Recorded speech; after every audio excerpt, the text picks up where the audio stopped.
ከፍቶኝ የቆየ አይመስለኝ ባይኖራለሁ የሚለኝ ምክንያት ሆነልኝ ከላይ ዘመን ራሴን እንዳይ ከፍቶኝ የቆየ አይመስለኝ ባይኖራለሁ የሚለኝ ምክንያት ሆነልኝ ከላይ ዘመን ራሴን እንዳይ ጊዜማ ጊዜ የባለ ጊዜ ባለም የጸና ሰው ሆኖ ጀግና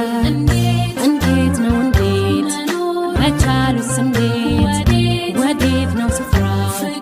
ሰጥቶ መኖሪያ ከፍቶኝ የቆየ አይመስለኝ ባይኖራለሁ የሚለኝ ምክንያት ሆነልኝ ከላይ ዘመን ራሴን እንዳይ ከፍቶኝ የቆየ አይመስለኝ ባይኖራለሁ የሚለኝ ምክንያት ሆነልኝ ከላይ ዘመን ራሴን እንዳይ ጊዜማ ጊዜ የባለ ጊዜ ባለም የጸና ሰው ሆኖ ጀግና እንዴት ነው እንዴት መቻሉስ እንዴት